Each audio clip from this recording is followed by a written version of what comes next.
Tirania de Aço capítulo 208 Encontro com Ludolf. Depois de se encontrar com Ludwig e discutir os novos projetos, Berengário dirigiu-se à capela local com seus guardas seguindo atrás. Enquanto a grande catedral de Kufstein estava em construção, a capela local havia sido tomada da Igreja Católica e estava sendo usada por Ludolf para pregar o evangelho e as palavras da reforma de Berengário. Quando Berengário chegou à capela, notou que o serviço estava em andamento e, assim, assistiu do fundo da igreja enquanto ouvia o sermão de Ludolf. O sermão era sobre a separação entre igreja e Estado e, portanto, ele estava citando Mateus 22:15-22 enquanto pregava para a multidão que havia se reunido. Então foram os fariseus e deliberaram sobre como poderiam enredá-lo em sua conversa.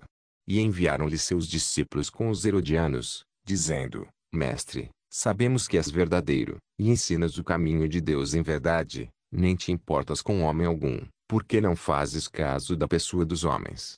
Diz-nos, pois, que pensas tu? É lícito ou não dar tributo a César? Mas Jesus percebeu a maldade deles e disse: Por que me tentais? Vocês hipócritas! Mostre-me o dinheiro do tributo. E trouxeram-lhe 1 centavo.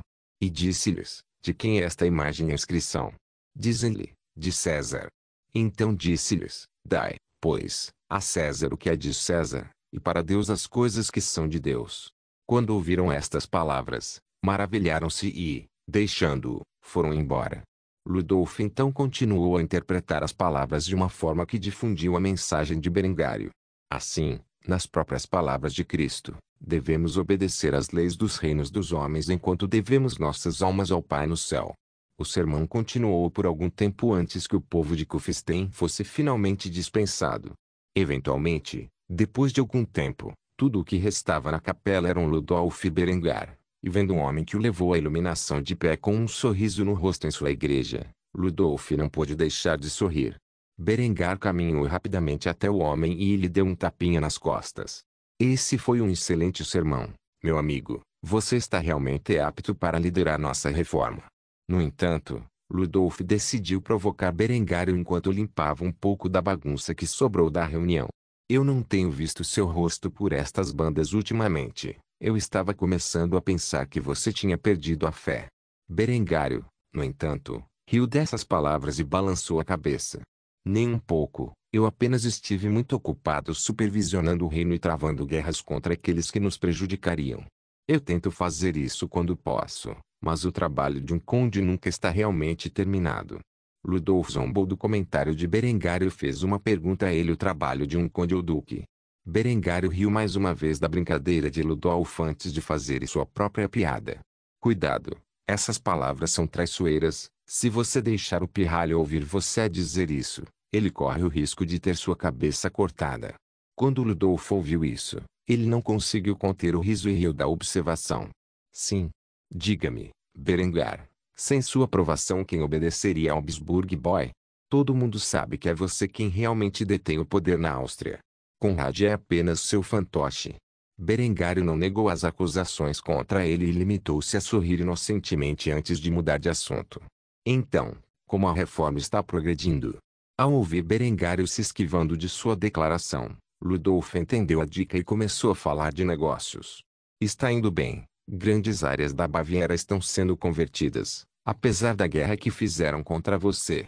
Especialmente na região da Suábia, também se espalhou para Baden, Württemberg e a Confederação Suíça.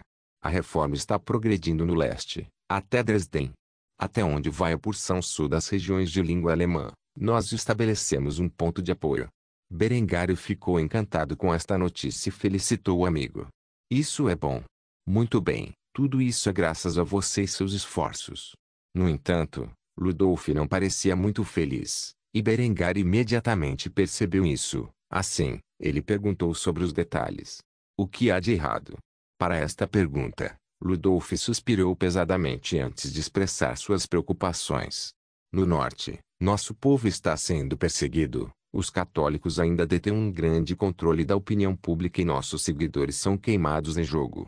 Embora Berengário tivesse uma expressão solene como se estivesse refletindo sobre tais assuntos com o coração pesado, na realidade, ele ficou incrivelmente animado com essa notícia. Tais ações lhe deram um casus belli para marchar para o norte e depois de unificar o sul da Alemanha nos próximos anos. Quanto mais essa perseguição nas regiões de língua alemã do norte persistisse, maiores seriam suas chances de ter uma causa justa para declarar guerra ao norte. Inadvertidamente, perseguindo os reformistas no norte da Alemanha, os católicos deram a Berengário uma razão para invadir quando ele finalmente estava pronto para fazê-lo. No entanto, ele não podia admitir isso muito bem e, assim, fingiu estar sobrecarregado de dor. Realmente é uma loucura, como você proclamou, o fato de que os católicos matariam aqueles que interpretam a palavra de Deus de maneira diferente mostra o quão corruptos eles são. Eles não se preocupam com a salvação, mas com o controle do povo. As palavras de Berengário chegaram a um acordo com Ludolf, e ele concordou de todo o coração. Assim assentiu com a cabeça e disse as palavras que Berengário queria ouvir.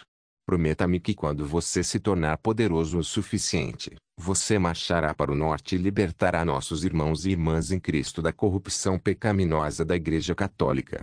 Berengário fez uma fachada como se estivesse chocado com tal declaração e fingiu estar hesitante. Eu não sei sobre isso. No entanto, Ludwig foi inflexível e assim sacudiu Berengário ligeiramente. Berengar, prometa-me. Você deve salvar nosso povo. Finalmente, depois de alguns momentos, Berengar aparentemente cedeu e suspirou pesadamente como se estivesse profundamente em conflito com o assunto. Ok, eu prometo a você que quando eu tiver poder suficiente, vou invadir os estados do norte da Alemanha e livrá-los da terrível influência da Igreja Católica. Vendo Berengário concordar com a situação de Ludolf, o sacerdote sorriu antes de dar um tapinha nas costas de Berengário. Não se preocupe, meu amigo, estamos apenas agindo no interesse de proteger nosso povo da maldade do Vaticano. Como Deus pode desprezar tal guerra? Berengar finalmente sorriu e acenou com a cabeça em aprovação das palavras de Ludolf. O homem nunca deixou de decepcioná-lo.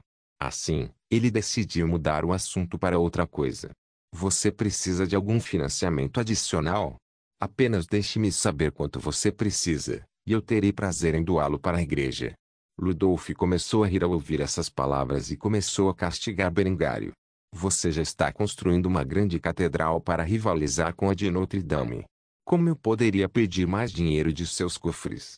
No entanto, Berengário balançou a cabeça depois de ouvir esta resposta e informou Ludolf de sua opinião. Para o trabalho da reforma, você só precisa pedir, e terei prazer em financiar qualquer coisa que você precisar, desde que eu seja capaz. Ludolf foi mais inflexível do que Berengário percebeu e rejeitou sua oferta. Agradeço-te por tudo o que tens feito, Berengário, mas recebemos fundos suficientes de todos os nobres que apoiam a nossa reforma, não precisas de gastar tanto. Esta notícia trouxe um sorriso ao seu rosto. Quanto mais lordes contribuíssem para a reforma, melhor. E a igreja reformista estava agora ganhando dinheiro suficiente para se manter sozinha sem o seu apoio. Pelo menos na maior parte. Assim Berengário finalmente cedeu a sua oferta.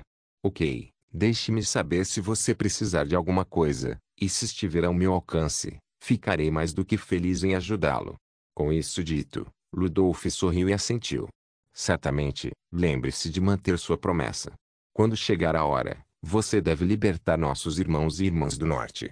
Berengar riu ao ouvir isso antes de fazer uma pergunta retórica. Eu alguma vez reneguei minhas promessas, meu caro amigo? Dito isto, Berengário despediu-se de Ludolf e começou a regressar ao castelo. Ele deu um passeio agradável observando o progresso de sua cidade de Kufstein quando o fez. Embora tivesse construído muitas estruturas de concreto e aço, sabia que um dia teria de reconstruir muitas delas para garantir sua estabilidade estrutural por 1000 anos. Afinal, ele não poderia construir a base de seu império com materiais estruturais que duraram no máximo 100 anos. Concreto e aço eram baratos para produzir e rápidos para se transformar em estruturas. Ainda assim, o custo disso era a longevidade e, como tal, Berengário fez um voto quando viu seus grandes projetos sendo rapidamente construídos que os reconstruiria com pedra e cimento durante sua vida. Pois se seus edifícios culturalmente significativos não podiam durar o teste do tempo, como seu império poderia? Tirania de Aço capítulo 209. Testando o arquebus. Uma semana se passou desde os encontros de Berengário com Ludwig e Ludolf. Durante esse tempo, Ludwig havia montado uma linha de produção em pequena escala para as armas de fogo arquebuse destinadas a serem vendidas aos bizantinos. Suas tropas, que foram designadas para demonstrar a eficácia das armas, passaram algum tempo se acostumando com as diferentes ações, mas na maioria das vezes o procedimento de carregamento era o mesmo. Como tal, Aretas e Berengar estavam agora de pé na plateia de um de seus campos de testes. No centro do campo, havia alvos de palha montados onde eram equipados com armaduras espelhadas para representar os soldados do sultanato mameluco, os atuais inimigos do império. Ver as tropas de Berengário carregar rapidamente as armas de fogo arquebuse em pouco mais de 20 segundos trouxe uma pergunta à mente de Aretas, e assim ele expressou suas preocupações. Se demorar tanto para recarregar, como eu protegeria minhas tropas do inimigo diminuindo a distância e entrando em combate corpo a corpo? Aretas desconhecia a existência de baionetas e Berengar não planejava vender essa tecnologia. Assim ele sorriu ao responder às perguntas dos estrategos de Ionia. Idealmente, você teria uma unidade de piqueiros ao lado deles para manter os soldados inimigos afastados enquanto seus arquebusiers recarregam suas armas. Uma vez que eles estejam carregados e preparados para atirar, você puxaria seu piqueiro de volta para evitar fogo amigo. Desencadeado, você repetiria o processo. Ao ouvir essa estratégia, Aretas podia visualizá-la em sua mente e acenou com a cabeça em aprovação. Ele mal podia esperar para ver os efeitos desses arquebuses. Assim, após o carregamento das armas, os soldados que estavam testando o disparo do equipamento apontaram as armas de fogo para seus alvos a cerca de 20 metros de distância. O arquebuse que Berengar projetou era mais curto e mais leve do que as variantes de cano mais longo. Havia duas razões para isso. A primeira é que ele odiava a ideia de usar garfos para servir de suporte para disparar a arma de forma adequada. O segundo, sendo um cano mais curto, criava menos velocidade e, portanto, representava uma ameaça significativamente menor às suas forças. Afinal, quanto maior a velocidade do projétil, maior a probabilidade de as armas perfurarem a armadura de suas próprias tropas. As tropas começaram a lançar sua saraivada com o comando do oficial que liderava o pequeno pelotão de 30 soldados no total. Incêndio. Ao proferir a ordem, o trovão ecoou no ar, e as 30 bolas de arcabuz foram enviadas para baixo, a maioria das quais encontrou seus alvos e perfurou a armadura de espelho que os inimigos do Império estavam equipados. Depois que as armas foram disparadas, elas foram verificadas quanto ao funcionamento antes de serem colocadas de volta no rack de armas, onde mais tarde seriam limpas e, após negociações, esperançosamente, vendidas ao Império Bizantino como o primeiro lote de tais armas. Ver a exibição de longe era uma visão maravilhosa, e Aretas tinha um sorriso largo no rosto como uma criança no Natal. Depois que a área foi considerada segura para a inspeção, Berengário fez uma pergunta a Aretas. Você gostaria de inspecionar os danos de perto? Aretas ficou instantaneamente intrigado com esta oferta e silenciosamente acenou com a cabeça antes de se levantar e seguir Berengário até o campo abaixo, onde os bonecos de palha estavam descansando, a maioria dos quais foram derrubados pelo impacto das bolas de arquebuse e tiveram que ser reiniciados. Posição de pé. Após uma inspeção mais detalhada, as bolas de arquebuse haviam penetrado completamente pela armadura de padrão espelhado, no boneco de palha e pelo outro lado da armadura. Era de fato uma arma eficaz contra os padrões de armadura populares do período. Aretas se surpreendeu com a eficiência das armas e não precisou mais convencê-los a comprar o equipamento. Assim, ele iniciou as negociações para a aquisição de tais armas. Estou absolutamente convencido de que essas armas são superiores a qualquer outra que já vi, além talvez das armas que suas forças usam. Diga-me, Berengário, que preço deseja por essas magníficas armas de fogo? Berengário apresentou um plano na semana anterior para obter o máximo de vantagens da vasta rede de comércio do Império Bizantino com o Oriente, ao mesmo tempo em que parecia generoso. Assim, ele decidiu colocar uma fachada sobre pensar intensamente sobre o assunto antes de expressar sua ideia. Normalmente, eu cobraria 5 hipérperos por arcabuz, mas sob certas condições, eu poderia fazer um acordo e te dar um desconto de 20%.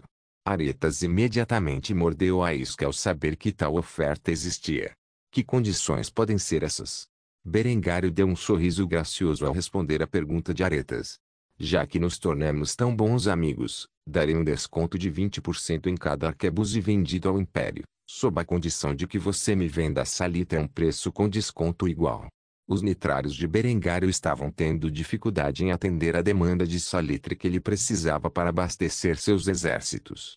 Sabendo que os bizantinos tinham acesso a um suprimento amplo e barato de salitre de seus comércios com a Índia, Berengário queria aproveitar isso para obter grandes quantidades do material por um preço baixo. Mesmo com o desconto de 20%, ele ainda estaria fazendo uma fortuna com o comércio de arquebuse e, ao fazê-lo, poderia investir uma fração disso em salitre barato. Isso permitiria que ele continuasse o rápido crescimento de seus exércitos e fornecesse a pólvora necessária para dominar os campos de batalha europeus.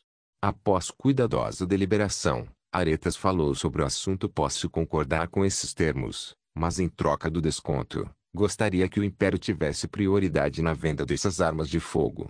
Aretas começou a se perguntar se ele era muito ganancioso com suas exigências, mas, para sua surpresa, Berengário sorriu e acenou com a cabeça antes de responder. Isso não é um problema. Enquanto pudermos produzir essas armas, posso concordar que o Império tenha prioridade em sua compra. Com isso, foi feito um acordo, e os dois homens apertaram as mãos antes de redigir um acordo comercial formal, que ambos assinaram com suas assinaturas e selos de suas casas. Depois, Berengário fez um convite a Aretas. Está ficando tarde. Você gostaria de jantar com minha família e eu esta noite? Aretas não viu motivo para recusar, especialmente porque a cozinha preparada pelos chefes de Berengário era sempre deliciosa. Assim, ele acenou com a cabeça em concordância antes de responder. Seria uma honra. Dito isso, os dois homens voltaram ao castelo de Berengário, onde se sentaram à mesa de jantar. Linde, como de costume, tomou seu lugar ao lado de Berengar, e Henrietta sentou-se à sua frente. Quanto a Aretas, sentou-se ao lado de Berengário e Conrad. O menino ficara bastante irritado na última semana, pois Aretas, um dignitário essencial do Oriente, não lhe deu atenção, apesar de Conrad ser oficialmente o Duque da Áustria. Assim, ele estava visivelmente carrancudo enquanto estava sentado à mesa. Uma ação que não passou despercebida pelos demais sentados à mesa. Berengário ignorou o menino. Conrad já estava sendo envenenado lentamente e finalmente iria coachar dentro de alguns anos sem que ninguém percebesse. Assim, ele só tinha que controlar as explosões do garoto por enquanto antes que ele pudesse tomar o título de duque para si mesmo. Aretas também ignorou o menino, pois sabia quem era o verdadeiro poder na Áustria. Assim, ele decidiu perguntar a Berengário sobre seus planos para o futuro. Apesar do verdadeiro duque da Áustria sentado bem ao lado dele. Então, Berengário, agora que você expulsou os bávaros de suas terras e estabeleceu uma paz relativa, o que você pretende fazer neste momento? Berengário bebeu a cerveja do cálice de caveira antes de responder ao nobre do Oriente. Apesar de ter sido vitoriosa, grandes áreas da Áustria foram impactadas negativamente pela invasão, aldeias inteiras massacradas, campos destruídos e gado abatido. Será necessário um esforço substancial para me recuperar de uma vitória tão pírrica. Passarei os próximos anos estabilizando a região com o melhor de minha capacidade e trazendo uma vasta fortuna para o meu povo. Vendo que Berengário não tinha planos imediatos de conquista futura, Aretas suspirou de alívio. Com o ritmo, o poder de Berengário crescia, onde ele poderia ser uma ameaça ao Império, e era melhor fomentar uma relação amistosa com o homem do que fazer dele um inimigo. Tal abordagem, sem dúvida, levaria tempo. Como tal, Aretas bebeu de seu cálice antes de fazer outra pergunta em sua mente. Ouvi dizer que você está tentando implementar muitas reformas econômicas, militares e agrícolas. Você não teme uma revolta da nobreza da Áustria? Ou ainda maior, uma grande coalizão de seus vizinhos? No entanto, a resposta de Berengário superou em muito sua imaginação. Berengário tinha um sorriso calmo, talvez até cruel no rosto enquanto bebia de seu cálice de caveira. Depois de limpar a boca com o guardanapo, ele respondeu como se fosse a resposta mais óbvia do mundo. Claro. Aqueles presos em suas tradições nunca vão abraçar totalmente minhas reformas, eles inevitavelmente tramarão contra mim. De fato, muitos dos nobres em toda a Áustria, mas também no Tirol, estão planejando algo assim enquanto falamos. Não tema a rebelião. Em vez disso, eu a saúdo, pois é necessário um grande expurgo para inaugurar a nova era, e quando meus inimigos finalmente me mostrarem suas presas, estarei bem preparado para isso. Tanto Aretas como Conrad ficaram chocados com esta resposta. Berengário estava esperando uma rebelião, ou possivelmente duas, e ele já estava se preparando para tal eventualidade. O homem claramente tinha previsão, mas o que foi ainda mais assustador foi que ele declarou que acolheu a rebelião para que pudesse expurgar os descontentes em sua sociedade. Depois de ouvir uma declaração tão ousada, Aretas sentiu que não deveria questionar a mente de um tirano e rapidamente voltou a comer sua comida. Conrad, por outro lado, parecia pálido como um fantasma, como se finalmente percebesse que havia nomeado um monstro como seu regente, uma que ele não tinha poder para deter. Quanto a Lindy e Henrietta, estavam apenas saboreando a refeição, como se as palavras de Berengário fossem a coisa mais natural do mundo. Eles estavam bem acostumados com suas proclamações de suas grandes ambições e a crueldade que ele passaria para alcançá-las. Assim, o jantar continuou em um silêncio constrangedor por algum tempo antes de finalmente chegar ao fim. Aretas logo retornaria ao Império com o primeiro lote de armas de fogo arquebuse, e Berengar lucraria muito com isso. Quanto ao futuro, estava nas mãos de Deus, se alguém acreditasse em tal coisa, isto é. Tirania de Aço capítulo 210 apresentando novas inovações militares. Mais algumas semanas se passaram, e Aretas muito partira para retornar à sua casa na Jônia. É claro, ele iria primeiro relatar ao imperador sobre sua visita e seu sucesso na aquisição de armas de fogo. No entanto, essa era uma história para outra hora. No momento, Berengar estava mais uma vez nas instalações de testes, onde observava a introdução de dois novos equipamentos-chave. Aqueles que mudariam drasticamente os resultados do campo de batalha mais uma vez. Desde que Ludwig havia projetado a arma Schmidt, que se parecia muito com a Pulkligun de sua vida anterior, ele gastou muito tempo e esforço para trazê-la à realidade. No momento, 3 dessas armas estavam alinhadas no campo de testes, com vários cilindros carregados com bola sólida ou tiro. As armas Schmidt foram montadas em carruagens que podiam ser arrastadas por cavalos, como uma peça de artilharia padrão, permitindo assim uma excelente mobilidade das armas no campo de batalha. Isso imediatamente chamou a atenção dos oficiais de artilharia presentes, que agora já haviam se engajado na batalha em algum momento. Em breve essas armas estariam demonstrando suas capacidades para Berengário e muitos de seus oficiais de artilharia que se reuniram. Berengário estava prestes a fazer um discurso e Ludwig estava ao seu lado. Este discurso faria duas coisas. Apresentaria Ludwig como inventor da arma Schmidt e o estabeleceria como um novo posto de nobreza sem terra. Assim, o carismático jovem conde falava com grande paixão pelo homem à sua frente, que também era um grande amigo. Eu reuni todos vocês aqui hoje para testemunhar o nascimento de uma arma poderosa, uma que não existiria sem a mente brilhante deste homem diante de vocês. A maioria de vocês deve estar ciente de sua identidade. Ele é Ludwig Schmidt. Sem seus esforços, nenhum de vocês estaria equipado com as armas que usa no campo. Ele é o diretor do setor industrial de Kufstein e agora inventou uma arma que mudará o curso do campo de batalha. O que você vê antes de você é conhecido como Schmidt-Gun, nomeado em homenagem ao seu criador. É uma peça de artilharia giratória com a capacidade de disparar 9 tiros por minuto. Ou uma bola sólida é um tiro composto por 16 balas de mosquete. Seu alcance efetivo é de 75 jardas, sendo seu alcance máximo de 200. Agora vamos testemunhar o quão eficaz esta arma realmente é. Ao ouvir esse discurso apaixonado, uma série de aplausos irrompeu da plateia de oficiais que se reuniram para testemunhar o poder destrutivo da nova arma. Uma formação inimiga de 100 alvos de palha foi montada a 75 jardas, cada uma equipada com couraças de brigadeiro que simulavam uma formação inimiga. No momento em que Berengário deu a ordem, os 3 canhões começaram a disparar sua saraivada. O primeiro voleio disparado pelos Schmidt-Guns foi preenchido com bolas sólidas e um total de 27 rodadas foram disparadas em um único minuto. As bolas grandes devastaram a formação inimiga, pois rasgaram não apenas um oponente, mas às vezes também o alvo atrás deles. No entanto, a demonstração não terminou com isso. Em vez disso, os cilindros foram rapidamente substituídos por outros cheios de latas e, em pouco tempo, outra rajada foi disparada. Cada vasilha continha 16 balas de mosquete que voaram para baixo nos alvos e os despedaçaram.